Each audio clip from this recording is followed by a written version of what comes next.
Welcome to my YouTube channel. අද මේ video එකෙන් study tips කියන්නේ මොනවද? අපිට follow කරන්න පුළුවන් study tips මොනවද කියලා ඔයාලට අරන් එනවා. study tips කියන්නේ මොනවද? අපේ පාඩම් වැඩ පහසු කරගන්න වගේම ඉක්මනින් මතක තියාගන්න පුළුවන් ක්‍රමවලට තමයි අපි study tips කියන්නේ. ඔයාලා දන්නවා study tips වර්ග ගොඩක් තියෙනවා. ඒවායින් අපිට ගැළපෙන මේ ඒවා තෝරගෙන අපේ පාඩම් වැඩ පහසු කරගන්න අපි දැනගන්න ඕන. ඉතින් අපි බලමු මොනවද අපිට follow කරන්න පුළුවන් study tips කියලා. පළවෙනි ක්‍රමය තමයි Pomodoro ක්‍රමය. මේකෙදි ඔයා විනාඩි 25ක් විතර පාඩම් කරලා විනාඩි 5ක් විතර break එකක් ගන්න. මේ විදිහට 4 වතාවක් විතර කරලා විනාඩි 15ක විතර break එකක් ගන්න. ඒක ඔයාට ඔයාගේ මනස සංසුන් කරගන්න උදව් වෙයි. දෙවැනි එක තමයි ෆ්ලෑෂ් කාඩ්ස් ක්‍රමය. මේකෙදි ඔයා කොලයක එක පැත්තක ප්‍රශ්නය ලියන්න. අනෙක් පැත්තේ පිළිතුර ලියන්න. නිතර නිතර ඒව බලලා අභ්‍යාසයේ දෙන්න. තුන්වෙනි එක තමයි මයින්ඩ් මැප්ස් ක්‍රමය. මේකෙදි ඔයාට දිග නෝට්ස් ක්‍රෙටි කරලා තේරුමක් තියෙන විෂුවල් එකක් විදිහට සිතියමක් විදිහට එහෙම නැත්නම් ගැලීම් සටහනක් රූප සටහනක් විදිහට හදාගන්න පුළුවන්. හතරවෙනි එක තමයි ඩේලි රිවිෂන් කරන එක. ඔයා ඉගෙන ගත්ත දේවල් රාත්‍රියට නිින්දට යන්න කලින් හරි පහවදා උදෑසන අවදි වීමෙන් පසුව හරි නැවත සිහිපත් කරන්න.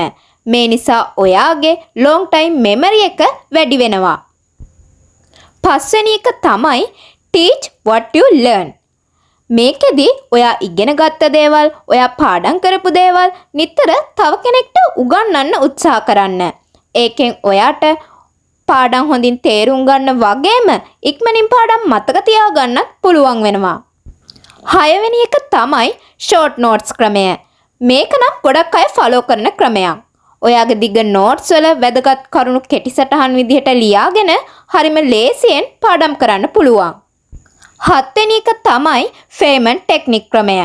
ඔයා ඉගෙන ගත්ත දේවල් තව කෙනෙකුට කියලා දෙන විදිහට පාඩම නැවත කියවන්න. එහෙම නැත්නම් පොතක හරි කොලයක හරි ලියන්න. මේ නිසා ඔයාට පැහැදිලි නැත්නම් තවදුරටත් අවබෝධ කරගන්න පුළුවන් වෙයි. ඒ වගේම ඔයාට ගොඩක් අමාරු පාඩම් කොටස් මොනවද කියලා තේරුම් ගන්නත් පුළුවන් වෙයි. අටවෙනි එක තමයි mobile apps. වර්තමානයේ අධ්‍යාපන කටයුතු පහසු කරගන්න මොබයිල් ඇප්ස් ගොඩක් තියෙනවා. ඔයාට ඒවා යූස් කරලා ඔයාගේ අධ්‍යාපන කටයුතු පහසු කරගන්න පුළුවන්. පාඩම් කරනකොට ෆෝන් එකේ නොටිෆිකේෂන් ඕෆ් කරන්න. ෆෝන් එක නිසා ඔයාගේ පාඩම් වැඩ අතපසු වෙන්න ඉඩ දෙන්න එපා. ෆෝන් එක යූස් කරන ටයිම් එක අඩු කරන්න. වැදගත්ම කාරණය තමයි හෙල්දි ලයිෆ් එක. නිතර ජලය පානය කිරීම, සෞඛ්‍යවත් ආහාර ගැනීම, සුවබර නිින්දක් ලබා ගැනීම ඔයාට අවශ්‍ය වෙනවා. ඉතින් ඔයාට ඔයාගේ පාඩම් වැඩ පහසු කරගන්න මේ ස්ටඩි ටිප්ස් යොදා ගන්න පුළුවන්. මේ වගේ වීඩියෝ එකකින් ආයෙත් හමු වෙමු.